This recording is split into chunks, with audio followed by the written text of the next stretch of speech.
Hello everyone, and welcome to Looking at Xbox Live Arcade Demos, once again, for the final week of October.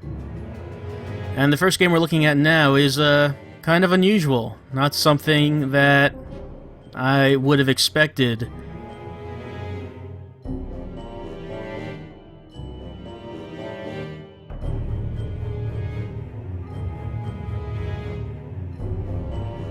So this is The War of the Worlds, a game based on the H.G. Wells novel. I wasn't aware of this game, and I was rather surprised when I saw it appear on Xbox Live Arcade. You wouldn't expect a game to be made out of a classic novel like this. It's not based on the movie from a few years ago with Tom Cruise. It is based pretty strictly on the novel, it seems. How long did it take for the Earth to end? 3 short days. Looking from this window, it seems impossible to imagine that an invasion took place out there. How arrogant we were to assume that we were alone in the universe, and how complacent we had become, going about our little lives, while all the time our world was being watched by an intelligence greater and far less sympathetic than our own. And yes, it is Patrick Stewart. Another surprise to hear his voice. Even though it was released by Paramount, this game has a lot of indie flavor to it, I'd say. It's not really what you'd see coming from a big studio. Of Mars, we must have looked like germs under a microscope, but we were so blinded by our vanity that we could not imagine the possibility of invasion. It started on May the 23rd, 1953. The date has become as important to us all as 1066 or 1939. After 3 short days, on the afternoon of May the 26th, we realized the terrible truth. For it was on that afternoon that we became finally aware of the uncertainty of humankind's survival. I had been visiting my friend Ogilvy at his Clifton Observatory in Bristol. I had seen with my own eyes the pinpoints of light that burst out of Mars, the red planet, heading for Earth, as if shot by great guns. They came to us like falling stars, these cylinders, and when they landed, each one opened. BBC radio broadcasts told us that the nation was in a state of panic, but information was scarce, and rumors could not be believed. Who then were we to trust? Who could we turn to for help? How could we fight an enemy we could not even imagine? Only one fact was undisputed. We were under attack. Not from another nation as in times gone past, but from some far greater, more malevolent power. Their center was in London, where I was heading.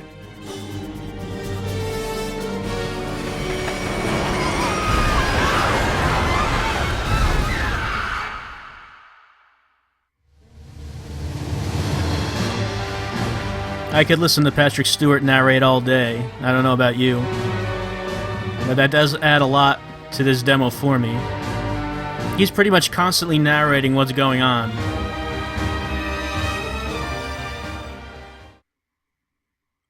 So this game, like I said, it has a lot of indie flavor, and what I'm talking about really is the gameplay itself. When I came to, I found a scene of utter devastation. Alive and sound in body, thank heaven, but how long had I been unconscious? My watch, the hands had been frozen at the moment of impact. I no longer had any sense of time.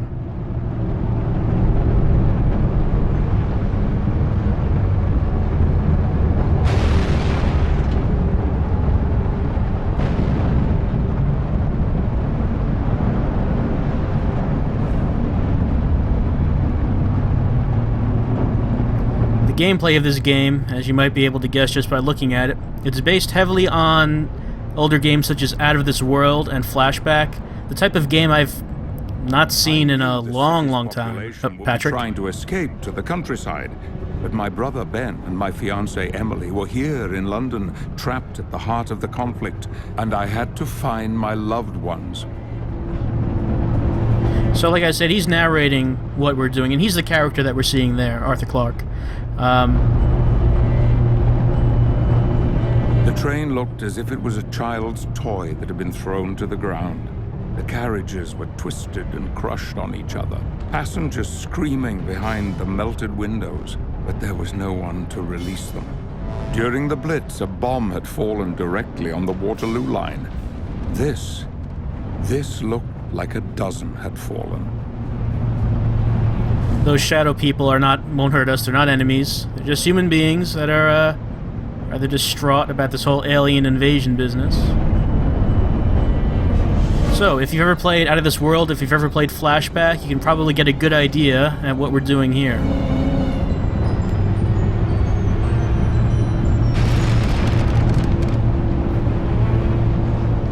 A lot of platforming, a lot of hanging from platforms. Pretty easy to die in this game. If anything can kill you, it will kill you in one hit. Try to avoid that from happening. Also, don't want to fall too far. For help, desperate for a doctor, a leader, someone who could save them. Guiltily, I passed by. How could I stop for one without stopping for all? And the main idea of the game, really, as you can see, is just basically survival, getting away from the alien invasion, and trying to make our way around obstacles such as this fire.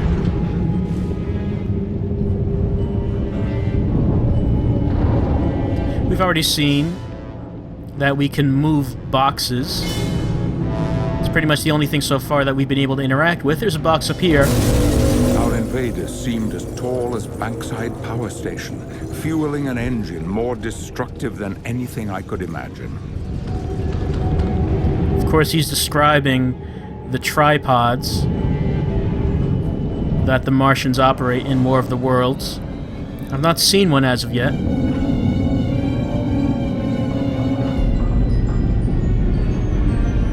If we tried jumping, just dropping straight down, we would have died. We cannot survive too far fall. So it's platforming, but I guess you could say it tries to be more realistic platforming, I guess.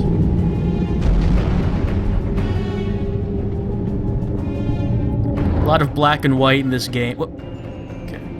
A lot of black and white. A lot of silhouettes. The man who was helping pull survivors clear of the wreckage told me his name was Sergeant Jack Carstairs. It seemed he witnessed the attacks from the very start. A career soldier, decent, tough, and I imagined more than a little bull-headed. His senior officers were encamped on Primrose Hill, to the north of the city, a military vantage point from which they could oversee operations. But his platoon, indeed all the new recruits, were being directed toward the open fields of Hyde Park, where the fighting was at its thickest. This was where I needed to go, if I was to find my younger brother.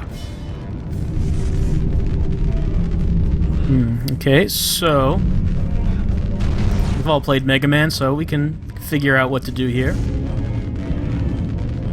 And yes, those will kill in one hit, as it seems everything does. Which is to be expected in this kind of game. In the space of a few hours, my world had been turned on its head. Already I had witnessed things that would stay with me forever. If the streets around the BBC had been cut off and overrun... Alright, yeah. You saw I could not survive that fall. Fortunately, we begin right here. Like I said, it's to be expected in this genre of game. If you've never played Out of This World, if you've never played Flashback, everything can kill you in one hit.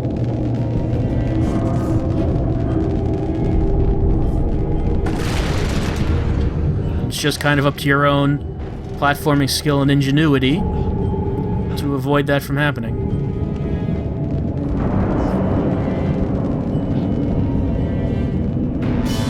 Whoops. Alright. I kind of leapt off the side of that platform. Didn't mean to do that.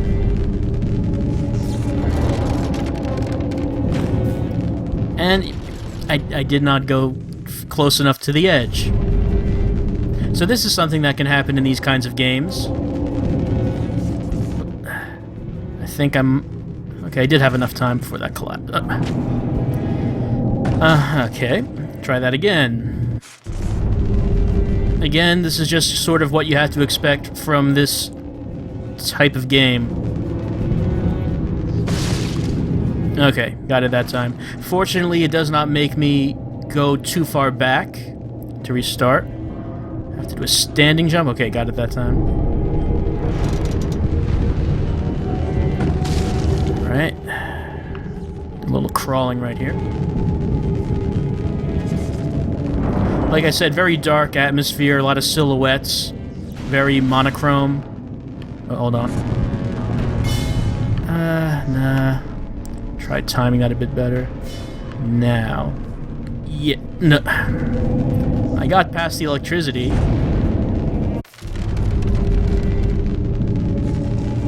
I'm not sure how I feel about the graphic work itself.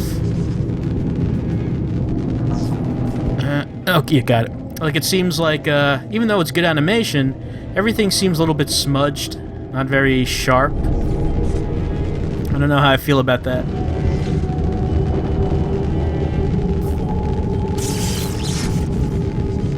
I look electrocuted. Again, one hit. But it is at least starting me right before these deaths. Okay, and roll. There we go. So like I said, it seems like most of the game is about survival, about getting through the wreckage of London. Getting a radio message. All civilians should seek protection by moving to the areas north and east of Westminster and Camden. The BBC will continue making announcements from Broadcasting House as coming from here. as possible. But the area surrounding Portland Place is now overrun by the enemy. We can hear combat taking place within the building. May God have mercy on us all. Well, as we can hear from the radio message, the combat is widespread. So just, if we get out of this station, does not mean we'll be safe. There will still be combat happening outside and probably all around. Of course, the army was desperately calling for able-bodied volunteers. My brother Ben was just 16 and filled with the hot-headedness of youth. I knew he would try to enlist as a land soldier. Our mother was frightened that he would be killed. And Emily, my beloved fiancée, where would I find her? Surely not among the bookshops of St. Paul's where she was employed. I could not bear to think of her alone and terrified, imprisoned among the ruins of our great city. I felt sure she would try to reach our family home in Stanford Street. I just can't make myself interrupt Patrick Stewart, but here is the first enemy we've encountered. Basically, it's a bomb. It shoots out tracers, and if one hits us, it'll know where we are, and it'll kamikaze itself into us. So we want to try to avoid that from happening.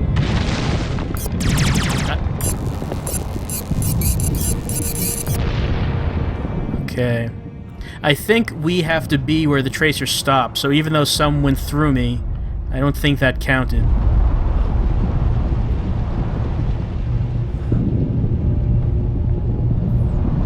Right, and we can see that we're on the outside, and there is all kinds of wreckage all around us. So it definitely is not safe up here. Or out here, I should say.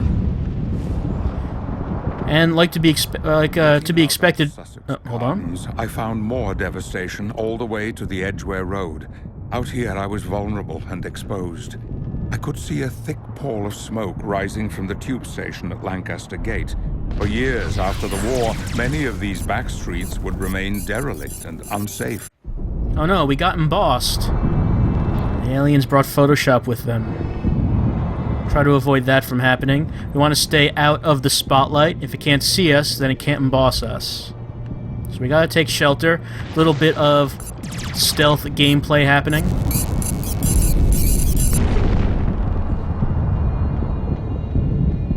Though we can't disguise ourselves as the aliens.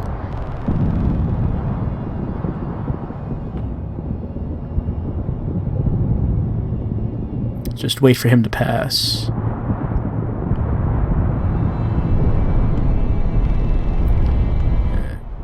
There we go. Try to... Okay, wall jump. Wall jumping seems a little unusual in this kind of game, but okay. Try to get off here before that guy comes back. So this genre of game, very slow paced, very deliberate.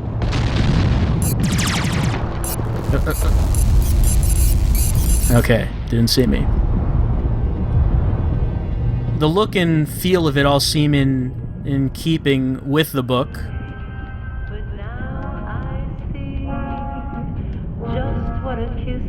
We are not any kind of action hero in this game, as you can see. Well, that's different. Of course, we do need to get to the other side of this wall. Anyway, I should mention, here's one thing I don't like. You can sort of see the shadow of some stairs back here. So if we press up... Well, okay, there we go. Now we're on the stairs. That's not how that worked previously in the game. Usually when we get to stairs, we just automatically go up. Oh, didn't happen that time. So yeah, I don't think that was all that intuitive, that you have to press up in the pitch black shadow to go up the stairs, but it looked to me that the stairs were not really something we could interact with. Anyway, that's just a little complaint. Overall, I do think this seems pretty interesting. Let's try to avoid being seen by these spiders. The thought made me shiver. Had these Martians studied us in that much detail? Did they know us so well that they could create these spider creatures just to terrify us? They can climb those ladders pretty quickly. Well, let's see if he comes to the edge here. Yeah, here he comes. Let's see if we can drop this box on him.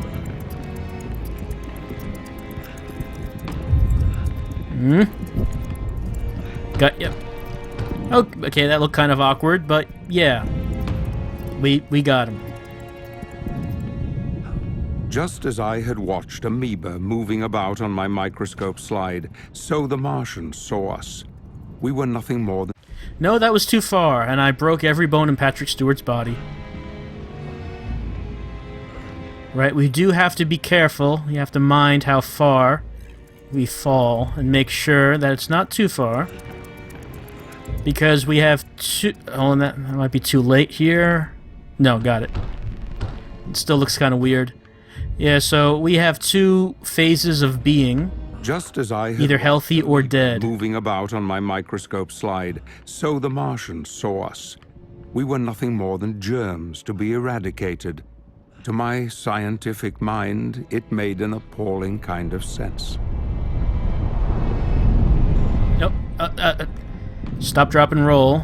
As I discovered when playing this previously, you have to roll on the ground to put out the fire. If you get set on fire, because you will die very quickly. And that's really all there is to the demo. Very short demo.